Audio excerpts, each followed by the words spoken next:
अस्सलाम वालेकुम, this is Jawad and welcome back to another video. तो additional topic of object oriented programming में हम आज डायनेमिक मेमोरी लोकेशन का जो हमारे पास डायनेमिक मेमोरी एलोकेट होती है उसका कॉन्सेप्ट पढ़ेंगे।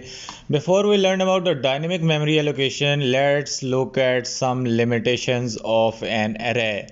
हम जो एरे क्रिएट करते हैं उसकी लिमिटेशन को देख लेते हैं। Here the size of array is 10। यहाँ पे इसका जो साइज डिक्लेरेटर है इसमें हमारे पास 10 पड़ा हुआ है, तो एरे का साइज है हमारे पास 10 which is fixed and can not be changed. ये फिक्स है, इसको हम चेंज नहीं कर पा रहे। जब यहाँ पे हम खुद 10 लिख देते हैं तो वो फिक्स हो जाता है। Creating a array of a fix size can lead to issues. देखो यहाँ पे हम अगर 10 का एरे बना के उसमें 11 वैल्यू डालते हैं, इट विल कॉज एरर या डाटा हमारा ख़राब करेगा। If we only need to store marks of से 3 student we have wasted the memory. तो 10 है, हमने 3 बंदों का जो डाटा स्टोर करना है, हमने मेमोरी को क्या किया, हमारे पास जो 7 मेमोरी लोकेशंस है हमने उनको वेस्ट किया। If we need to store marks of 10 student we can not do that. हम अगर हमने 10 स्टूडेंट करने हो तो हम वो नहीं कर सकते, क्योंकि 0 से 10 तक हमारे पास 9 सबस्क्रिप्ट बनती हैं। इसी तरह वो बोलता है कि to solve this issue concept of dynamic memory allocation was introduce in C++ programming. Dynamic memory allocation allow us to allocate memory after we run our program during run time. Now that we know why we need dynamic memory allocation, let's learn about it in further detail। अब हमें समझ आई कि dynamic memory allocation क्यों होती है। कि यहाँ पे हमें 3 का करना है तो हमें नहीं पता अभी कितने का करना है, बाद में पता चला 3 का, तो ये एरे वेस्ट हो गया। 10 का किया है तो हमें 9 इसमें वैल्यू स्टोर हो सकती हैं, तो जब हम 10 करने की कोशिश करेंगे वो भी नहीं कर सकते। तो यहाँ पे हम क्या काम करते हैं, पॉइंटर को पहले रिवाइज कर लेते हैं। Let's revise the concept of pointer with the help of this example. यहाँ पे हम क्या काम करते थे, एक नॉर्मल वेरिएबल है और ये पॉइंटर वेरिएबल हम क्रिएट करते थे। उसको हमेशा पॉइंटर वेरिएबल में आपको बताया था कि हमेशा एड्रेस स्टोर करवाते हैं। और अगर हम value of the number using the pointer print कराना चाहे तो सी आउट में पॉइंटर के पीछे स्टैरिक लगाते हैं। इसको हम डी रेफरेंसिंग अ पॉइंटर भी कहते थे, कि पॉइंटर को हम क्या कर रहे हैं, डी रेफरेंसिंग कर रहे हैं। इसी तरह कहता है कि हमारे पास जो ये नंबर है ये क्या मेमोरी एड्रेस है किसका, नंबर वेरिएबल का। इसी तरह ये हमारे पास एक पॉइंटर वेरिएबल है और ये हमारे पास क्या है, वैल्यू प्रिंट करेगा पॉइंटर की, जो भी इसके अंदर ओरिजिनल वेरिएबल की वैल्यू पॉइंट हो रही होगी। अब डायनेमिक मेमोरी लोकेशन की तरफ वापस आते हैं। कहते हैं in C++ dynamic memory allocation we use the following operators.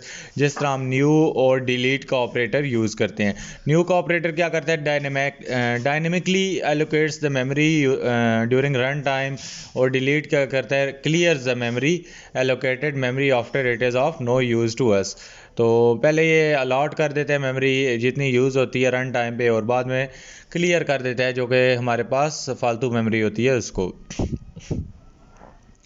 अच्छा, C++ में न्यू और डिलीट को हम क्या करते हैं, इसमें हम क्या काम करते हैं, वो use the new operator to dynamically allocate the memory in C++। Let's start by dynamically allocating the memory to an integer variable. यहाँ पे हमने एक पॉइंटर वेरिएबल ले लिया जिसमें हमने उसको न्यू इंटीजर डाटा टाइप है, और न्यू हमने उसको क्या काम कर दिया, न्यू का वर्ड यूज़ किया कि उसको डायनेमिकली मेमोरी एलोकेट हो जाए। Here we have dynamically allocated the memory to the integer variable. To dynamically allocate the memory for double variable we use the following code. सिर्फ हम यहाँ पे डबल कर देंगे और पीछे पॉइंटर को भी डबल कर देंगे। अच्छा, जब हम इसको प्रिंट करेंगे पॉइंटर को तो डेफिनेटली पीछे स्टार नहीं लगा तो एड्रेस प्रिंट होगा, तो हमारे पास ये एड्रेस प्रिंट हो जाएगा। वो कहता है कि this is because the new operator return the address of newly allocated memory. यहाँ पे हमारे पास जो भी है पॉइंटर में हम स्टोर करें न्यू डबल, इसका मतलब है आगे वेरिएबल का नाम लिखे ना लिखे वो ऑटोमेटिकली जो भी मेमोरी एलोकेट हो गई है वो उसका एड्रेस प्रिंट कर देगा। उसके बाद हमारे पास यहाँ पे वो कहता है कि assign value dynamically to allocated memory. Since वो use pointer for dynamic memory allocation, हमेशा हम पॉइंटर यूज़ करते हैं डायनेमिक मेमोरी एलोकेशन के लिए। वो use the dereference operator star to assign the value of allocated memory. हम क्या काम करते हैं, जब भी वैल्यू असाइन करनी होती है एलोकेटेड मेमोरी को तो हम ये डी रेफरेंसिंग यूज़ करते हैं, क्योंकि जब वैल्यू प्रिंट करानी होती है तब भी पीछे स्टार लगेगा पॉइंटर में, और जब वैल्यू असाइन करवानी है तब भी फिर हम इसके पीछे स्टार लगा देते हैं। Here ptr5 is equal to 5, assign the integer value of 5 to the dynamically allocated memory। ये हमारे पास इस में ये जो मेमोरी एलोकेट हुई है इसमें क्या करेगा, 5 जाके स्टोर कर देगा।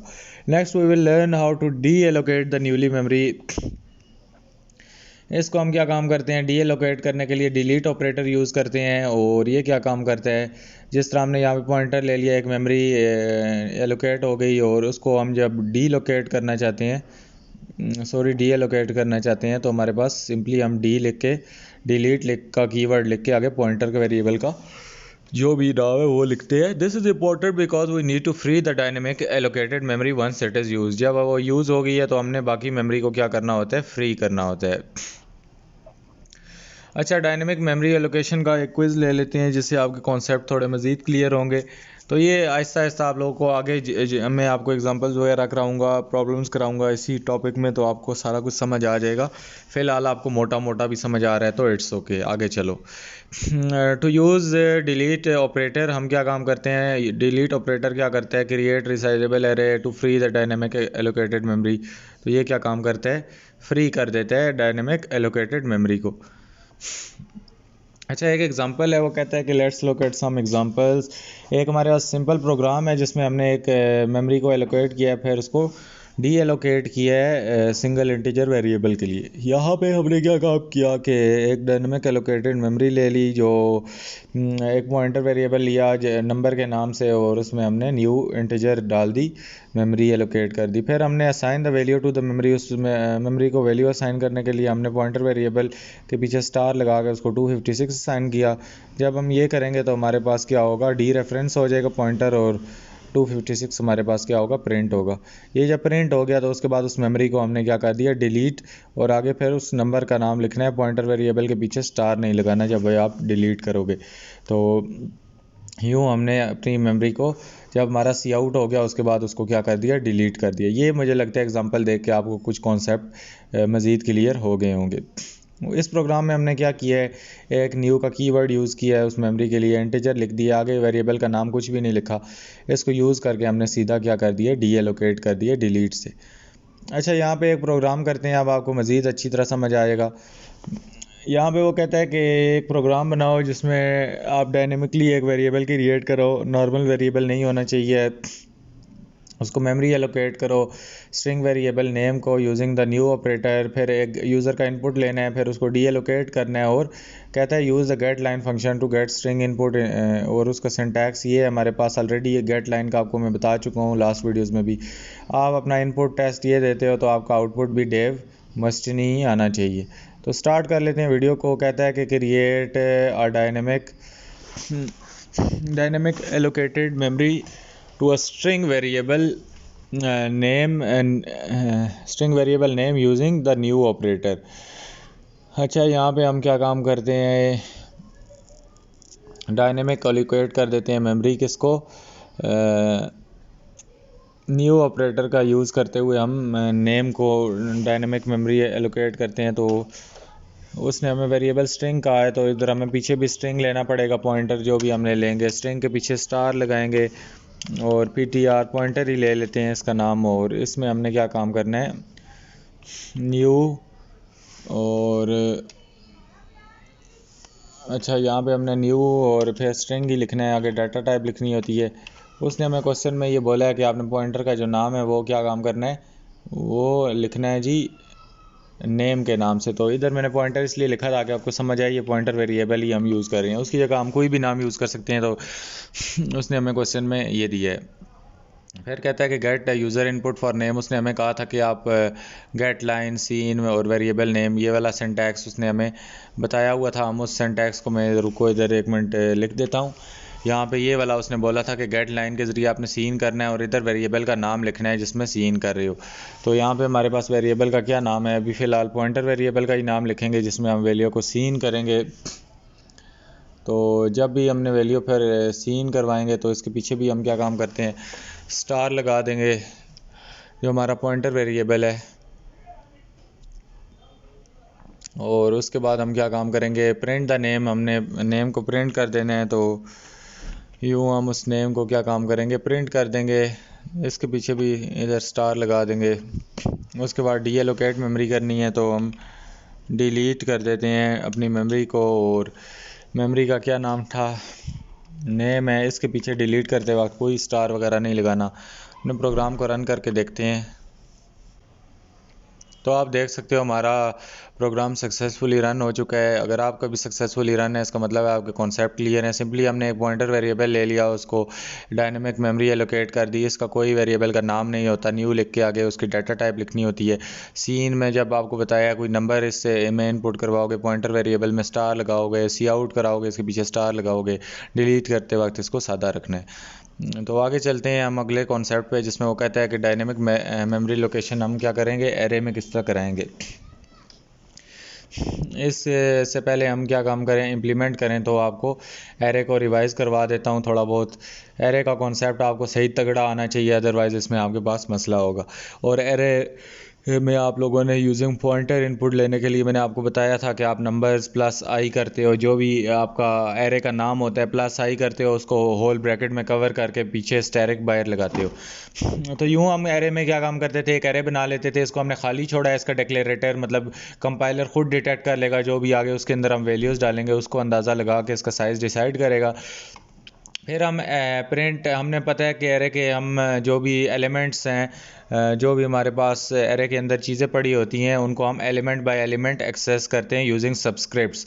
इसके लिए फॉर लूप लगाया जिसको ज़ीरो के बराबर हमने कर दिया कि आइट्रेशन उसकी ज़ीरो है, लिमिट 3 है क्योंकि टोटल वेरिएबल के हैं हमारे पास, इसका साइज़ डिक्लेरेटेड 3 है। और आई प्लस प्लस या प्लस प्लस आई लिखो, जो आपकी मर्ज़ी है। फिर हमने यहाँ पे क्या काम किया, सी आउट कराने के लिए अब हम पॉइंटर वेरिएबल यूज़ कर रहे हैं, तो इस वजह से हमने क्या काम करना है, पॉइंटर के ज़रिए हम सी आउट कराएंगे। तो हमने क्या काम करना है, पहले नंबर जो भी एरे का नाम है प्लस हमेशा उसको आई करके ब्रैकेट में इनक्लोज करना है, बाहर उसके स्टैरिक लगा देने। तो ये हमारे पास आउटपुट क्या हो जाएगा, 1 2 3 हमारे पास क्या आ जाएगा, आउटपुट आ जाएगा। इसी तरह हम आगे देखते हैं इस कॉन्सेप्ट को। हियर वो कहता है number plus I is ith element of then array. Now let's create a program that store marks of the n students, then the value of n will be provided dynamically using run time. यहाँ पे हमने include कर लिया है stream को। इसी तरह हमने मेन फंक्शन के अंदर एक नंबर ले लिया और उसमें हमने क्या काम किया, नेम ऑफ द स्टूडेंट को एंटर करवा लिया, नंबर ऑफ द स्टूडेंट। फिर हमने एक पॉइंटर वेरिएबल ले लिया जिसको डायनेमिक मेमोरी एलोकेट कर दी। पॉइंटर वेरिएबल क्या है, मार्क्स का, और उसको हमने न्यू इंट लिख के, क्योंकि एक एरे था तो हमने इसको एरे दे दिया और अंदर उसका बोला कि जो भी यूज़र एंटर करेगा, जितने भी स्टूडेंट होंगे, उसको साइज़ डिक्लेरेटर उसका मेंशन कर दे। इतना सा हमने काम किया। एरे का कोई नाम नहीं लिखना, आपने कुछ भी अभी नहीं करना, सिर्फ ये बताया कि डाटा टाइप ये है और आगे एक एरे है, ये लाजमी बताना होता है कंपाइलर को एरे के केस में। उसके बाद हमने कहा कि एंटर द मार्क्स, तो हमने एक फॉर लूप चला दिया जो कि आई से लेकर एन तक है। यूज़र 5 एंटर करे, उसकी लिमिट यहाँ पे सेट हो जाएगी ऑटोमेटिकली।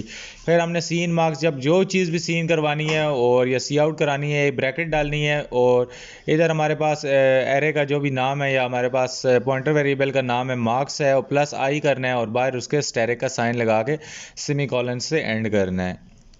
सी आउट में भी सेम सीन करना है, हमने सीन की जगह सी आउट लिख दिया है और ये हमारे पास सारी चीज़ें हो गई। फिर डिलीट का जब आपने करना है तो नाम तो आगे लिखना ही लिखना है, लेकिन एरे का आपने सिंबल इधर शुरू में लाजमी डालना है, तब आपके पास ये चीज़ें डिलीट होंगी। तो उम्मीद है ये चीज़ें आपको क्लियर हो गई होंगी। बाकी आउटपुट आप लोग खुद इसको देख लो क्या आता है। ये कोड है, आप अपने कंपाइलर पर ले जाओ और इसको एक बार खुद से रन करके देखो। हमने नोटिस यही किया है कि वो ये हमने डी एलोकेट किया पहले इधर मेमोरी, और फिर उसको क्या किया, आखिर में जब हमारा काम पूरा उससे हो गया उसको डी एलोकेट किया है। इसकी वही मिसाल है कि आप लोगों का किसी से काम पड़ता है तो आप उसको आप जाते हो, उसके पास काम करवाते हो और उसके बाद फिर वहाँ से चले जाते हो, मतलब आपका पूरा होता है तो आप उससे ताल्लुक वास्ता ख़त्म कर देते हो। फिर कहता है कि remember when we allocate the memory of the array we need to specify the array size at the end using the ये वाला सिंबल, जो भी एरे का सिंबल है। तो इसके लिए हमें ये एरे का सिंबल लगा के अंदर उसके साइज डिक्लेरेटर मेंशन करना है, और जब उसको डिलीट करेंगे तो खाली सिर्फ डिक्लेरेटर आपने डाल के फिर एरे का नाम लिखना है। Similarly we need to use the this brackets, ये जो हमारे पास स्क्वायर ब्रैकेट्स हैं with delete operator to deallocate the array memory. ये उसका सिंटैक्स है, आपको ये याद करना पड़ेगा।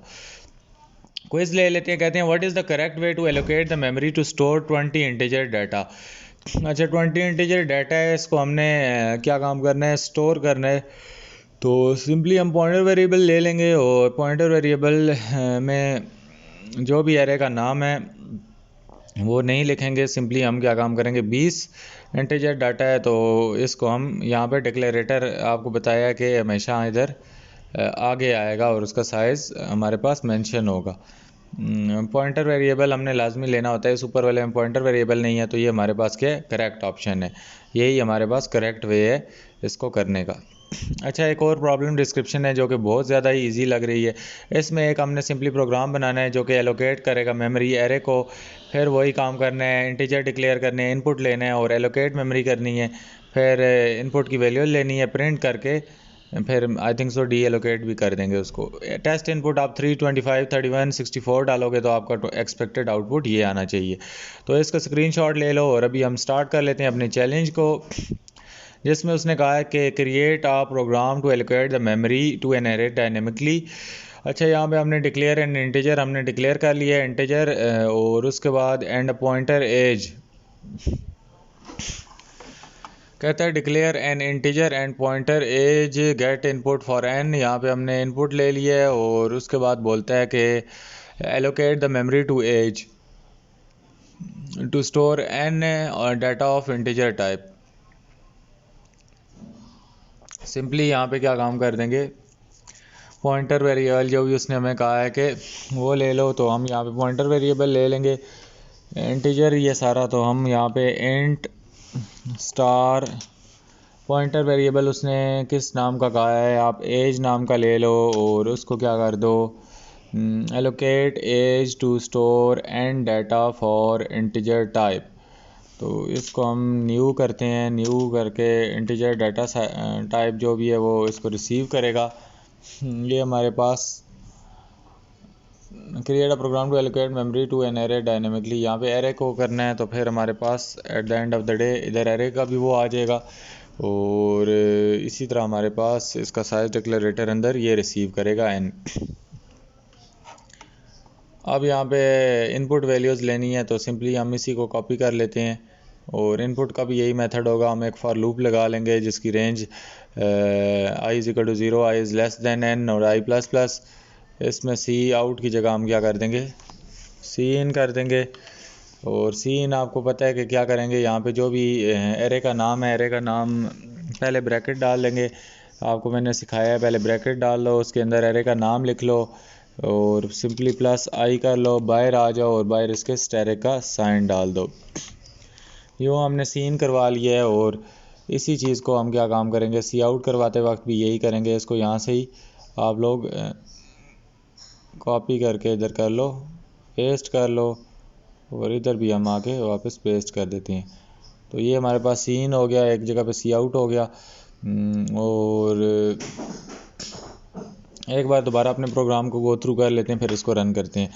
यहाँ पे हमने डिक्लेयर इंटीजर रन कर लिया और पॉइंटर एज, ठीक है पॉइंटर एज कर लिया, गेट इनपुट ले लिया, allocate memory of age to store n, ठीक है हमारे पास data for integer type get the value of n. तो इसको रन कर देते हैं, हमने इनपुट ले लिया, इस केस में नीचे है उसको आउटपुट कर लिया फॉर लूप लगा के। अभी हमारे पास यहाँ पे कुछ मसला आ रहा है, उसको देख लेते हैं। हमारा कोई टेस्ट केस है जो कि फ़ेल हो गया है। यहाँ पे हमने एक पॉइंटर वेरिएबल है, यहाँ पे ऊपर हम क्या काम करते हैं, पॉइंटर वेरिएबल को डिक्लेयर एक बार कर लेते हैं। पॉइंटर वेरिएबल जो है हमारे पास, इसको हम ऊपर डिक्लेयर कर लेते हैं, उसने हमें बोला है। तो ये हमने एज का एक पॉइंटर कर लिया, पॉइंटर वेरिएबल डिक्लेयर कर लिया और फिर कहता है allocate memory to age, allocate memory to age to store n. तो फिर हम ये कर देते हैं, इसको यहाँ से हटा देते हैं। ये हमने एज को क्या कर दी, एलोकेट मेमोरी कर दी, एलोकेट मेमोरी की और to store N data of integer type, integer type दे दिया। और उसके बाद हमने फॉर लूप लगा के चीज़ें एक्सेस करवा ली और इसी तरह हमने फॉर लूप लगा के चीज़ें सी आउट करवा दी। तो यहाँ पे हमारा यही वाला जो मेथड है ये ठीक है। इधर हमने एक इंटीजर ले लिया, उसमें हमने वैल्यू सीन करवा ली और इसी तरह हमने, तो यहाँ पे हमारा यही वाला प्रोग्राम जो है ये इसी को हम देख लेते हैं। है तो ये इसमें कोई गड़बड़ नहीं लग रही। इधर हमने एक इंटीजर वेरिएबल अपना उसने बोला था साइन करवा लो, उसको सीन करवा लो, और सिंपली हमने एक पॉइंटर वेरिएबल ले लिया जिसको पॉइंटर वेरिएबल एज के नाम से लेके उसको हमने न्यू इंट नंबर आगे एक एरे दे दिया। एरे में हम यूज़र इनपुट करने के लिए हमें पता है कि हम क्या काम करते हैं, int i is equal to 0 i plus plus वगैरह हमने किया और सीधा सीन ये स्टार लगा के एज को सीन करवा लिया। फिर हमने क्या काम किया, सी आउट करवाने के लिए हमने सिंपली ये काम करवा लिया और सिंपली हम इसको रन कर लेते हैं और देखते हैं हमारा एक्सपेक्टेड आउटपुट क्या आता है। आप इसको कंपाइलर पे रन करोगे आपको इशू नहीं आएगा, यहाँ पे फिर कुछ ना कुछ मसला आता है। तो ये हमारा प्रोग्राम सक्सेसफुली हो गया रन। तो आगे अगले लेसन पे चलते हैं। बिल्कुल इजी प्रोग्राम है। इसमें कहता है कि री एलोकेट मेमोरी कहता है कि some time dynamic allocated memory is insufficient और मोर देन रिक्वायर्ड। तो unfortunately C plus plus doesn't provide any standard function to reallocate memory. हमें दोबारा मेमोरी री एलोकेट करने का ऑप्शन नहीं देता। Instead we can tackle this problem by following steps. First allocate new memory using different pointer, then copy the contents of original array to the new array. ये बहुत लंबा प्रोसीजर हो जाएगा। फिर deallocate the memory of assign array और फिर हम finally use the new dynamic array after that point. Let's look with example. तो आप शुरू में थोड़ा ज़्यादा मेमोरी वाला साइज डिक्लेरेटर यूज़ कर लो ताकि इस सारे प्रोसीजर से बचा जा सके। Let's suppose we dynamically created an array of size 4 और इसी तरह हमारे पास and we have append more than one element to the array. Let's see example how. Example देखते हैं तो हमें समझ आएगा। यहाँ पे हमने एग्जांपल देखी है, इसमें एक उसने एरे बना लिया है जिसमें पॉइंटर वेरिएबल लगा के एरे 1 का नाम उसको दिया है, उसको डायनेमिकली 4 साइज़ जो है हमारे पास इनिशियलाइज़ करवा दिए। इसी तरह वो कहता है कि enter the element of the array, हमने यहाँ पे सीन करवा लिया। इसी तरह एरे के एलिमेंट क्या कर लिए, सी आउट करवा लिए, प्रिंट फॉर लूप लगाया सीधा। उसके बाद हमने क्या काम किया कि एक नया पॉइंटर वेरिएबल क्रिएट किया। ऊपर एरे 1 का देखो क्रिएट किया था, यहाँ पे हम एक और पॉइंटर वेरिएबल क्रिएट करेंगे जिसका साइज़ क्या करेंगे 5 करेंगे। फिर कॉपी एरे 1 टू एरे 2 में के ज़रिए क्या करेंगे, कॉपी करने के लिए हम एरे 1 को क्या करेंगे एरे 2 को असाइन करेंगे, लेकिन वो इस तरह नहीं होता, एलिमेंट बाय एलिमेंट होता है। तो ये यहाँ पे फॉर लूप हम लगाएंगे। फॉर लूप की ब्रैकेट के अंदर क्या करेंगे, वही काम इक्वल टू वाला करेंगे। एरे 1 किसको असाइन करना है, एरे 2 को। तो जो प्रोसीजर मैंने आपको बताया था कि हमेशा हम प्लस आई लिखते हैं एरे के नाम के साथ और बाहर पॉइंटर लगाते हैं, तो यूँ हमने एक दूसरे को वैल्यू असाइन कर दी और फिर एरे 1 को क्या करेंगे डिलीट कर देंगे, डी एलोकेट कर देंगे। फिर हमने क्या काम किया, add 20 to the last element of the array. अब हम एरे हमारे पास 4 आ गया, तो अब हम इसमें एक और वैल्यू भी ऐड कर सकते हैं। Print all the element of the array 2, जब ये प्रिंट करेगा तो फिर क्या होगा, हमारे पास एक और वैल्यू भी इसमें ऐड हो सकेगी, या जो भी सी आउट सीन आप करवाना चाहते हो। यहाँ पे जब भी ये वैल्यू सी आउट करेगा तो हमारे पास लास्ट एलिमेंट में क्या होगा 20 आ जाएगा। पहले ये 4 एलिमेंट नहीं स्टोर कर सकता था, 20 को इसने नहीं स्टोर किया। तो अब अगर हम फालतू कोई चीज़ करना चाहते हैं तो इतना लंबा चौड़ा हमें काम करना पड़ेगा। फिर इस एरे को भी eight the end of the day हमें क्या करना है, डी एलोकेट करना है ताकि मेमोरी वेस्ट ना हो। इसी तरह हमारे पास ये हमारा सारा प्रोग्राम था। इसको यहाँ से दोबारा देख लो। इसमें एक एरे बनाना है, उसके साथ ये सारा सीन सी आउट वाला काम यहाँ तक हमने कर दिया। फिर एक और हमने एरे 2 के नाम से बनाना है, उसको साइज़ 5 दे दिया। पहले हमारे पास साइज़ 4 था। अब इसी तरह फॉर लूप चला के कॉपी करना है, एरे 1 को एरे 2 में कॉपी कर दो और फिर उसको डिलीट कर दो एरे 1 को। फिर क्या काम किया है हमने, एरे 2 को इसके अंदर इसके 4 सबस्क्रिप्ट के अंदर 20 स्टोर करवा दिया है, तो इसको सी आउट करवा दिए। तो आप बोलोगे पहले ही हम इधर क्या काम करा लेते, इसी को 5 कर देते, तो हाँ वो कर देते। ये इन केस अगर आप बड़े प्रोग्राम में फंस जाओ तो आप ना करना चाहो तो आप इस तरह कर सकते हो। ये तरीका है, आप लोगों को पता होना चाहिए। क्रिएट, इसमें हमने ये काम किया है। देखो इनिशियल एरे एक हमने बनाया है जिससे यूज़र से इनपुट लेना है और उसको डायनेमिक मेमोरी एलोकेट वगैरह की है। अब देखो इनिशियली इसमें 16, 17, 18, 19 स्टोर हो सकता था, क्योंकि इसका साइज़ 4 है तो इसमें हमारे पास 0, 1, 2, 3 ये यहाँ तक स्टोर हो सकते हैं। फिर हमने रिप्लेसमेंट एरे बनाया है। ये देखो रिप्लेसमेंट एरे में हमने क्या काम किया है, एरे 2 बनाया है और उसको क्या किया है, एरे 1 को कॉपी किया उठा के एरे 2 में। ये देखो यहाँ पे ये 16 एरे 2 के इधर आ जाएगा, 17 इधर, 18 इधर, 19 इधर, एक इसमें जगह खाली होगी।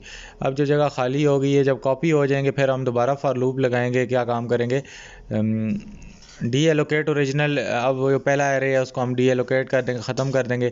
और इसी तरह हम एक और फॉर लूप लगा के या जो भी डायरेक्टली एक वैल्यू अगर असाइन करनी है तो सीधा सीधा एरे 2 उसका सबस्क्रिप्ट लिखेंगे और इसमें यूँ 20 स्टोर कर देंगे। ये हमारे पास 20 स्टोर हो जाएगा इसमें।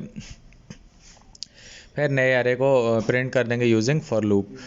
अभी हमने एक चैलेंज करना है, वही जो उसने बात पीछे बताई है उसी के ऊपर बेस है कि चेंज एरे एक पहले बनाएंगे जिसका साइज़ कम होगा और बाद में उसका साइज़ ज़्यादा करेंगे।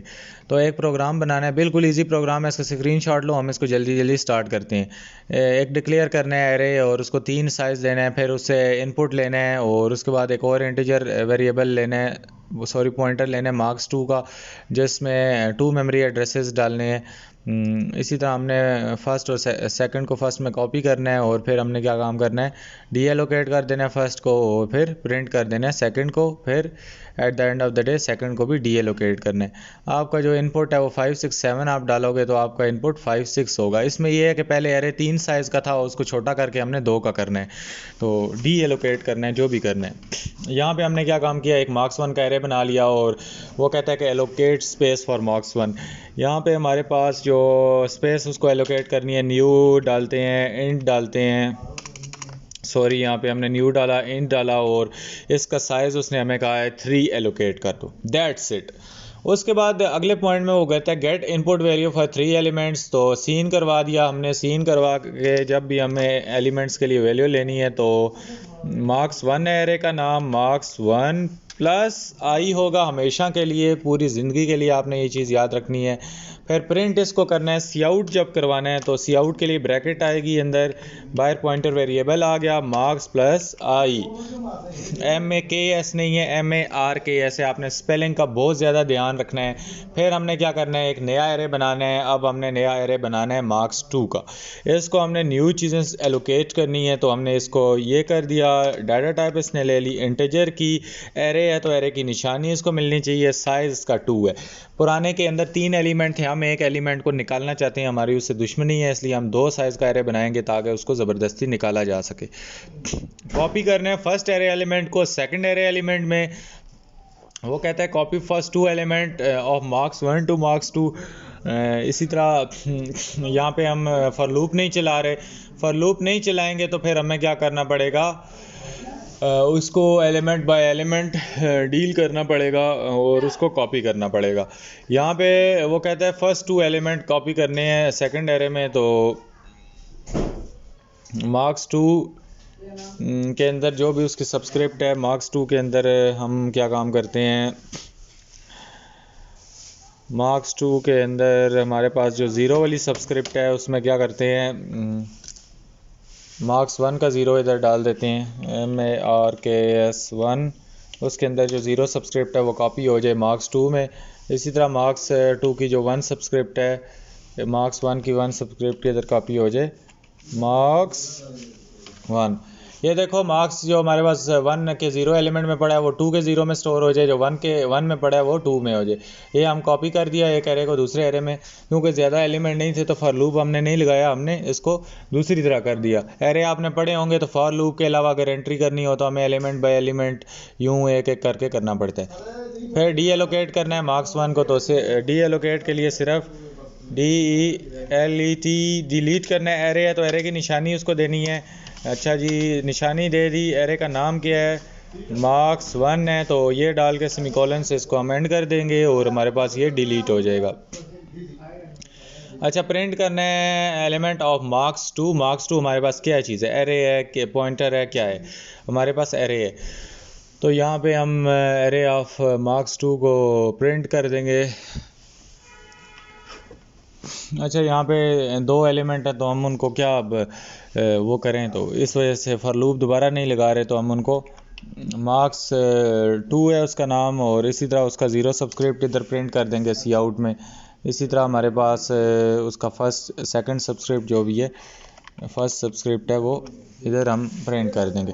इसी तरह हम डी एलोकेट कर देंगे मार्क्स टू एरे को, तो इधर डिलीट करेंगे सिंपली और आगे ब्रैकेट डालेंगे और फिर एरे का नाम लिखेंगे मार्क्स टू और आगे सेमीकोलन से एंड करेंगे। तो उम्मीद है आप लोगों को ये प्रोग्राम समझ आ गया होगा, हम इसमें क्या कर रहे हैं सब कुछ। ये बहुत ही ज़्यादा इजी कॉन्सेप्ट है, सिर्फ आपको सिंटैक्स याद करना है। तो अभी यहाँ पे उसने कोई एरर थ्रो किया है कि सी आउट के साथ आप क्या काम करते हो, मार्क्स+1 मार्क्स आई है, सॉरी यहाँ पे हमारे पास एरे का नाम अंदर मार्क्स1 था तो वो हमने नहीं लिखा, MARKS2 इधर ऊपर आते हैं तो ये हमारे पास मार्क्स1 एरे है तो हमने इधर सिंपली मार्क्स लिखा है। सो ये हमारे पास स्पेलिंग मिस्टेक है तो ये हमने इधर हल कर ली। स्पेलिंग मिस्टेक आपकी भी होती रहती है, उसमें कोई मसला नहीं है, बड़े बड़े प्रोग्राम करोगे। फिर मार्क्स2 वाला जो है इधर भी वो कहता है कि आपने मार्क्स1 नहीं लिखा, ये इधर भी हमने मार्क्स से मार्क्स कोई एरे का नाम ही नहीं है, मार्क्स1 एरे है और मार्क्स2 एरे, तो ये भी स्पेलिंग मिस्टेक दूसरी आ गई, दो स्पेलिंग मिस्टेक्स आ गई। तो फिर एक और स्पेलिंग मिस्टेक आती है जो कि कहता है कि दोबारा सी आउट में भी आपने मार्क्स1 की जगह गलती की हुई है, तो यहाँ पे भी मार्क्स1 है, एरे का नाम ही मार्क्स1 है। 3 स्पेलिंग मिस्टेक्स आ गई। स्पेलिंग मिस्टेक से कोई फ़र्क नहीं पड़ता, आपकी लॉजिक या उस चीज़ में मिस्टेक नहीं होनी चाहिए अगर आपके कॉन्सेप्ट क्लियर है। स्पेलिंग का तो आपका इंग्लिश का। अच्छा, यहाँ पे हमारा टेस्ट इनपुट जो है इसमें अब कोई गड़बड़ आ गई। अब इसको हमारे पास एरर है, इसको ढूंढते हैं। हमारा जो टेस्ट इनपुट आ रहा है 28 आ रहा है, 19 और 25, तो आउटपुट सेम है भाई, क्या है, एक्सपेक्टेड आउटपुट भी यही है। हमारा आउटपुट 28 19 25 है, इनका भी यही है, तो फिर क्या है मसला है, 28 19 है, इधर 28 0 है। अच्छा, यहाँ पे हमारे पास कोई गलती हुई है जो कि वो बोलता है कि आपने मार्क्स, सॉरी यहाँ पे मार्क्स2 था, ये हमारे पास दोनों प्रिंट एलिमेंट ऑफ मार्क्स2, तो यहाँ पे हमने मार्क्स1 लिखा था, फिर स्पेलिंग मिस्टेक है। तो होती रहती हैं मिस्टेक्स। अभी हम इसको दोबारा रन करते हैं, अभी हमारा प्रोग्राम सक्सेसफुली रन हो जाएगा। ये देखो हमारा प्रोग्राम सक्सेसफुली रन हो चुका है। तो आप लोगों की लॉजिक में कोई मिस्टेक नहीं होनी चाहिए, बाकी चलता रहता है, वो आप वक्त के साथ साथ सीख जाओगे। We can also use the new keyword to dynamically create an object in C++। For example हम क्या काम करते हैं, न्यू का एक कीवर्ड यूज़ करते हैं, ये आप लोगों को पहले से ही पता है। हमने क्लासेस में अभी इसको देख लेते हैं। यहाँ पे हमने एक क्लास बना ली जिसमें पब्लिक उसका डाटा मेंबर है, स्ट्रिंग नेम। इसी तरह हमने एक पॉइंटर वेरिएबल बनाया और ये आगे हमने एक स्टूडेंट के नाम से क्लास लिख ली और उसके आगे उसको बंद कर दिया। हम डायनेमिकली क्रिएट स्टूडेंट ऑब्जेक्ट भी ये बना सकते हैं यूजिंग पॉइंटर वेरिएबल। तो आपको बताया था जब भी कोई पॉइंटर के साथ चीज़ इनिशियलाइज होगी, माइनस और ग्रेटर देन का ऑपरेटर होगा, आप उसमें उसको वैल्यू असाइन करोगे, सी आउट करोगे, सीन करोगे, तो आप ये यूज़ लाजमी करोगे पॉइंटर वेरिएबल के साथ। इसमें सीन ये हुआ है कि हमने एक क्लास बनाई है और फिर हम क्या काम करते हैं, पॉइंटर वेरिएबल लेते हैं और उसमें वेरिएबल कोई भी नहीं उसको असाइन करते, क्लास का नाम लिख के क्लास का नाम लिखना होता है। इधर हमने डाटा टाइप का नाम लिखना होता था पहले, लेकिन क्लास का नाम लिख के आगे ये ब्रैकेट डाल देनी है। फिर पॉइंटर नेम, इसका मतलब है आप ये पॉइंटर वेरिएबल किसको एक्सेस कर सकते हैं, इस क्लास के वेरिएबल नेम को। तो इसमें हमने पीटर पार्कर सेव करवाया और सी आउट पीटर पार्कर कराया है। फिर eight the end of the day memory को डिलीट कर दिया है जो भी पॉइंटर वेरिएबल था, तो हमारे पास पीटर पार्कर आउटपुट हो गया। तो ये अगर आप लोगों ने वो पॉइंटर वाला कॉन्सेप्ट नहीं देखा होगा तो ये आपको नहीं समझ आएगा ये माइनस ग्रेटर देन वाला ऑपरेटर क्या है। इसीलिए कह रहा हूँ अगर ये वीडियोस देखनी है तो शुरू से देखो, साथ साथ देख के आओ, अदरवाइज़ आपके पास समझ नहीं आएगी। ये जब भी हम पॉइंटर के साथ कोई सी इन सी आउट करवाते थे इधर क्लासेस वगैरह में, तो हमारे पास माइनस और ग्रेटर देन लगा के हमें ये सी आउट सीन जो भी आपको करवाना पड़ता था या असाइन वैल्यू करवानी है तब भी आप ये करोगे, अदरवाइज़ आपके पास ये काम ख़राब हो जाएगा।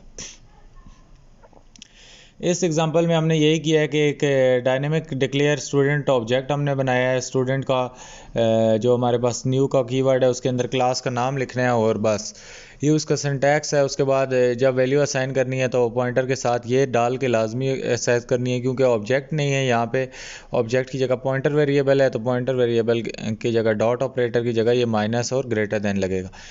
Remember that we use arrow operator, इसको एरो ऑपरेटर भी कहते हैं, to use access the class member using the pointer. जब भी किसी क्लास मेंबर को आपने एक्सेस करना हो यूजिंग पॉइंटर तो आप ये करोगे, और फिर डिलीट करना हो तो सीधा पॉइंटर वेरिएबल का नाम लिखोगे। यहाँ पे कोई आप लोगों को पॉइंटर का और चीज़ लिखने की ज़रूरत नहीं है।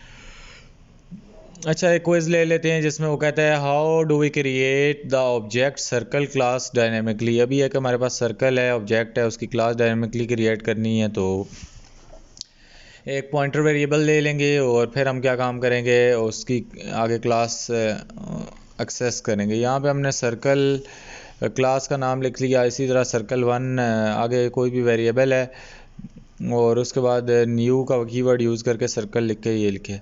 तो हमारे पास ये करेक्ट ऑप्शन है, यही हमारे पास करेक्ट वे है कि हम पहले इधर जो भी है क्लास है उसका नाम लिखते हैं, पॉइंटर वेरिएबल का फिर नाम लिखते हैं और फिर आगे न्यू लिख के फिर क्लास का नाम लिखते हैं और ब्रैकेट खाली छोड़ देते हैं। अच्छा, C++ में डायनेमिक ऑब्जेक्ट किस तरह बना सकते हैं। In this example we will dynamically create an object to calculate the area and circumference of the circle. यहाँ पे हम क्या काम कर रहे हैं जी, हमने इंक्लूड कर लिया है स्ट्रीम को यूजिंग नेम स्पेस std और यहाँ में हमने एक क्लास ले ली जिसके अंदर दो प्राइवेट वेरिएबल्स हैं और फिर अंदर पब्लिक फंक्शन है, कंस्ट्रक्टर है जो कि उनको इनिशियलाइज़ करवाता जा रहा है, फिर एक फंक्शन है जो कि एरिया कैलकुलेट कर रहा है, फिर एक फंक्शन है जो कि सरकमफ्रेंस कैलकुलेट कर रहा है। अब ये चीज़ें मैं आपको पढ़ा के थक गया हूँ, अब ये चीज़ें मैं नहीं समझाऊँगा, मैं मेन अपने टॉपिक पे आऊँगा जो कि इधर ऑब्जेक्ट क्रिएशन है। ये सारा सिंपल काम है, मेन फंक्शन के अंदर हमने काम किया है, इधर हमने वही सीन करवा लिया है रेडियस वगैरह डिक्लेयर करके। यहाँ पे देखो डायनेमिकली क्रिएट ऑब्जेक्ट, हमने क्या काम किया है, एक ऑब्जेक्ट बनाया और पास रेडियस एज एन आर्गूमेंट। ये तो हम करते ही करते हैं, हमारी क्लास के ऊपर सर्कल ये लिखते हैं, फिर आगे पॉइंटर वेरिएबल का स्टार डाला, पॉइंटर वेरिएबल का नाम लिखा, न्यू लिख के फिर क्लास का नाम लिखते हैं और आगे इस बार आर्गूमेंट वो रिसीव ऊपर कर रहा है। ये देखो ना, हमारे पास जो हमारे फंक्शन है वो आर्गूमेंट रिसीव कर रहे हैं, इस वजह से हमने क्या काम किया, कंस्ट्रक्टर हमारे पास क्योंकि ऑब्जेक्ट जब भी हम बनाते हैं तो कंस्ट्रक्टर कुछ चीज़ रिसीव करता है, तो ये रेडियस रिसीव कर रहा है, इसलिए हमने यहाँ पे इसकी पैरामीटर जो भी लिस्ट है इसके अंदर आर्गूमेंट रेडियस पास किया।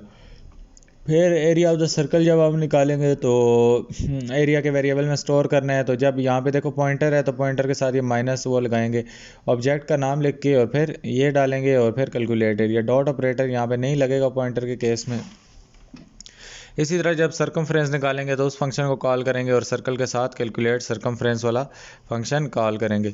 इसी तरह फिर एरिया और इनको जब प्रिंट करेंगे तो सिंपली हम एरिया और सरकमफ्रेंस को प्रिंट कर देंगे, क्योंकि हमने इसमें स्टोर कर दिया, आगे ये ऑपरेटर हम ऑलरेडी यूज़ कर चुके थे, अब दोबारा हमें नहीं। फिर आखिर में डिलीट कर लेंगे सर्कल को, तो हमारे पास ये ऑब्जेक्ट का नाम लिखना है जो भी आप आगे क्रिएट करोगे, या पॉइंटर वेरिएबल जो भी है पॉइंटर ऑब्जेक्ट है इसका आप नाम लिखोगे। ये हमारे पास पॉइंटर ऑब्जेक्ट आप इसको बोल सकते हो, ये हमारे पास क्लास है और ये उसका क्या है, पॉइंटर ऑब्जेक्ट, सादा ऑब्जेक्ट नहीं है, पॉइंटर ऑब्जेक्ट है।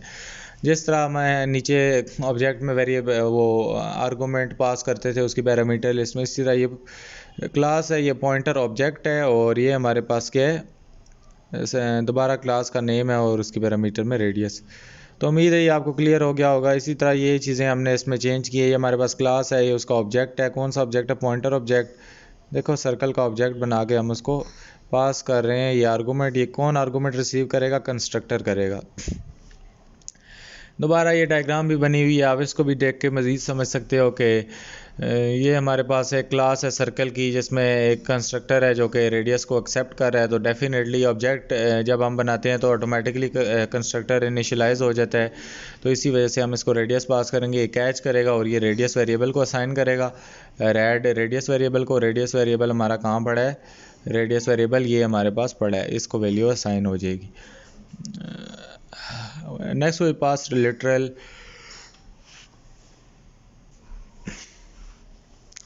अच्छा, यहाँ पे हम लिटरल को ऐसे एन आर्गूमेंट यहाँ पे पास करेंगे जिसमें वो कहता है कि इंक्लूड का lawyer stream using name space std। यहाँ पे एक क्लास है जो कि प्राइवेट हमने रखी है और उसके अंदर पब्लिक सारे फंक्शन बना दिए, जिसमें एक कंस्ट्रक्टर है जो कि रेडियस एक्सेप्ट करेगा। ये सारा वही काम है जो पीछे कर चुके हैं। फिर हमने क्या काम किया, dynamically create an object and pass 3.6 argument. यहाँ पे अभी हम कोई वेरिएबल नहीं इसको पास कर रहे, डायरेक्टली 3.6 पास कर रहे हैं। तो ये 3.6 जाके ये रेडियस कैच करेगा और फिर इसको असाइन कर देगा। बाकी वही काम है, हमने इसको एक्सेस ये वाले ऑपरेटर लगा के करना है और सरकमफ्रेंस वगैरह फंक्शन ही कॉल करने हैं। तो ये प्रोग्राम है, फिर आखिर में हम डिलीट कर देंगे मेमोरी अपनी फ्री करने के लिए। इस प्रोग्राम को आप लोग क्या काम करो, देखो समझो और साथ में फिर क्या काम करो, लिखो। अच्छा, यहाँ पे वही काम हुआ है कि इसकी जगह हमने 3.6 पास किया है, बाकी सारे का सारा वही, क्योंकि ये 3.6 के लिटरल है, इसको हमने एस एन आर्गूमेंट कंस्ट्रक्टर को पास किए। With this we have completed our section on dynamic memory allocation. Let's learn about some important types of pointer in C++। लेकिन पहले एक चैलेंज इस ज़ुबान का कर लेते हैं।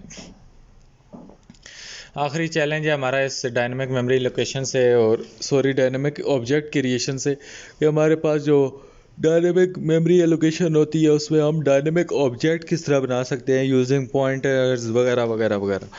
अच्छा, यहाँ पे एक हमने जो है प्रोग्राम बनाना है जिसमें ऑब्जेक्ट बनाना है जो कि डायनेमिकली आर्गूमेंट पास करेगा कंस्ट्रक्टर को। एक क्लास लेनी है प्राइवेट वेरिएबल, उसके अंदर ये होने चाहिए, उसके अंदर कंस्ट्रक्टर को इनिशियलाइज करना है, फंक्शन बनाने हैं, दो बनाने हैं, एक एरिया का एक पैरामीटर का। स्टेप 2 में हमने क्या काम करना है जी, ये इनपुट आपने ये वेरिएबल डिक्लेयर करने हैं और फिर एक क्लास और उसका ऑब्जेक्ट बनाना है, उसमें लेंथ और ब्रेथ का वेरिएबल पास करना है, कंस्ट्रक्टर को एरिया कैलकुलेट करना है और पैरामीटर। अभी आप लोगों को तेज़ी से ये सारी चीज़ें क्लियर होनी चाहिए, क्योंकि अब ऊप्स ख़त्म होने वाली है। अगर आपको अभी भी इतने फ्लो से ये चीज़ें ना समझ आ रही हों तो फिर इसका मतलब है आपकी ग्रिप नहीं है। आप लोग वापस जाओ, पहले अपनी ग्रिप बना के लाओ, अपने आप को सुपर फास्ट वहाँ पे प्रैक्टिस करो उन प्रोग्राम्स की, फिर इधर आओ। अच्छा, बाय द वे हम इसको स्टार्ट करते हैं, साथ साथ मैं आपको करवाऊंगा तो फिर भी सही है, ये तो नहीं मैं छोड़ के ही जा रहा हूँ आप लोगों को, ये प्रॉब्लम आप पे छोड़ रहा हूँ, करवाऊंगा मैं खुद। लेकिन पहले आपने खुद करनी होती है, आपका ये टास्क होता है, मेरा टास्क नहीं होता। अगर यहाँ से देख के करोगे फिर सीखोगे नहीं, तो अगर फंस जाओ तो फिर बिल्कुल एंड हो जाए, फिर यहाँ पे आके देखा करो।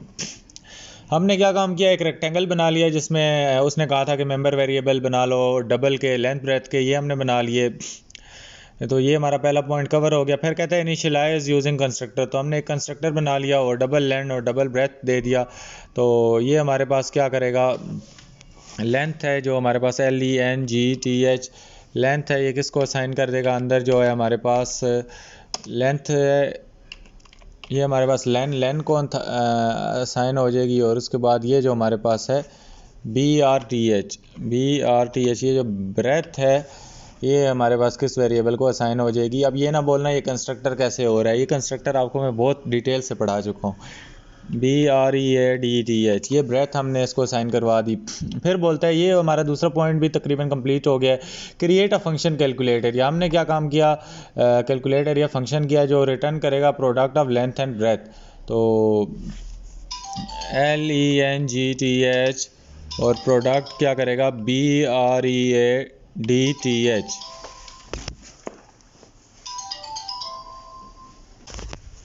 तो यहाँ पे हमने लेंथ और ब्रेथ मल्टीप्लाई करके उसको असाइन करवा दी। फिर वो बोलता है कि एक और फंक्शन बनाओ जो कि कैलकुलेट करेगा पैरामीटर को। पैरामीटर हमारे पास कैलकुलेट करने वाला हमारा जो फंक्शन है, इसमें ये क्या हमें रिटर्न करवा रहा है, वो कहता है कि आपको उसने एक फार्मूला दिया है 2 × लेंथ प्लस ब्रेथ। इस फार्मूले को हम क्या काम करते हैं, यहाँ पे ऑटोमेटिकली यहाँ पे आके कॉपी पेस्ट कर देते हैं। तो ये हमारे पास हो गया यहाँ तक। उसके बाद बोलता है स्टेप 2, मेन फंक्शन के अंदर आ जाओ मेरे भाइयों सारे। इसमें कहता है कि ये आपको बताया था यार, फजूल के वेरिएबल जो बच्चों वाले होते हैं काम वो करवा रहा है अब। तो ये आप लोगों ने खुद डिक्लेयर करने हैं, ये हमने डिक्लेयर कर लिए, इसलिए वो ये चीज़ें लिखी हुई खुद दे देते हैं, क्योंकि ये आप बेसिक C++ में सारा कुछ सी इन सी आउट करवा चुके हो, इसलिए हम यहाँ पे डायरेक्टली सी इन करते हैं। नहीं तो आप सी आउट करवाओ पहले, प्लीज़ एंटर द लेंथ, फिर प्लीज़ एंटर द ब्रेथ करवाना आपने, फिर भी उसी तरह आपका प्रोग्राम जो यूज़र को मिलेगा वो उसी तरह होना चाहिए, लेकिन सीखना आपने थोड़ा एडवांस है।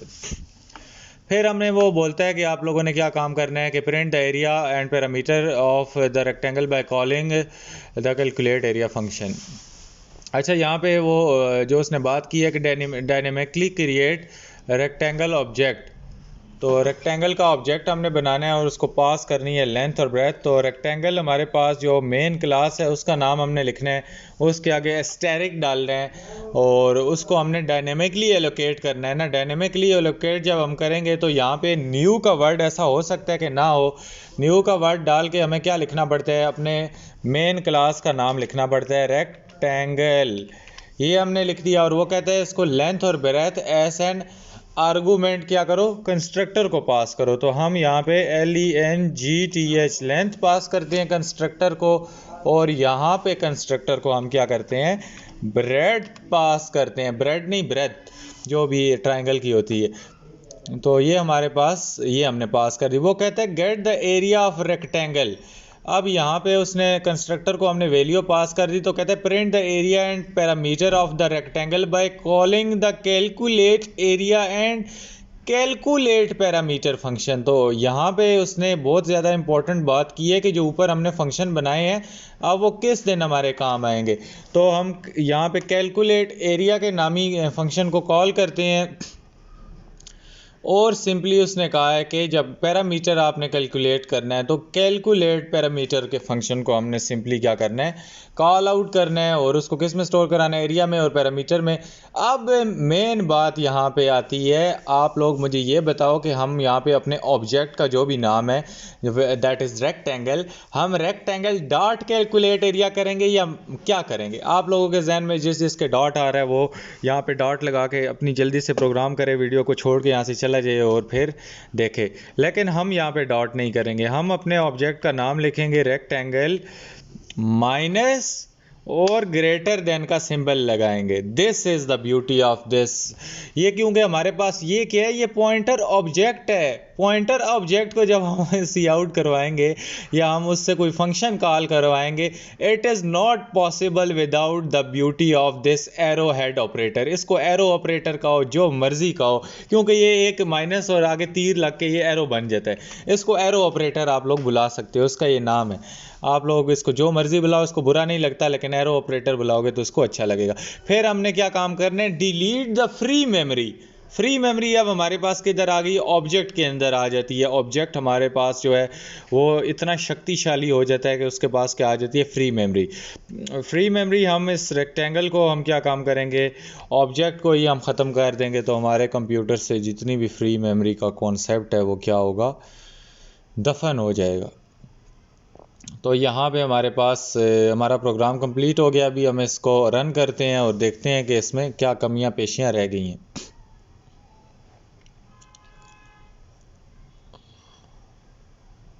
एब्सोल्युटली करेक्ट, हमारे पास एक पॉइंट नुक्ते के भी एरर नहीं है। इसी तरह आप लोग अगर शौक से पढ़ोगे और कॉन्सेप्ट से पढ़ोगे तो आपकी प्रोग्रामिंग अच्छी होगी। मेन जो चीज़ है आपके प्रोग्राम में, लॉजिक्स के एरर नहीं आने चाहिए। Spelling mistake is acceptable. Spelling mistake जो आपके पास है, पॉइंट नहीं लग गया, कहीं सेमी कॉलन हट गया, दैट इज़ एक्सेप्टेबल, वो आप सीख सकते हो। लेकिन लॉजिक अगर आपकी ख़राब जा रही है, आपको और माइनस और वो लगाना है, फिर गड़बड़ है काम में, फिर आप वापस पीछे जाओ और लेसन दोबारा सीख जाओ। नेक्स्ट जो टॉपिक है पॉइंटर टाइप्स है, जिनको पॉइंटर में मसला है वो इस टॉपिक को लाजमी देखना, क्योंकि this is the last topic of this additional topic chapter of the oops C++। इसके बाद हम फाइनलाइज प्रोजेक्ट करेंगे 2-3, और इस ऊप्स को हमेशा हमेशा के लिए दफन कर देंगे। बाद में इसकी प्रैक्टिस एग्जाम्पल के ऊपर कोई मैं सेशन शुरू करूँगा, वो बात की बात है। लेकिन हमारे पास इस कोर्स को एंड होने में कुछ ही समय रह गया है, तो इसलिए आप लोगों ने पॉइंटर वाली वीडियो लाजमी देखनी है जिन लोगों को अभी तक पॉइंटर में डाउट है। मिलता हूं किसी और वीडियो में। अल्लाह हाफिज़, टेक केयर।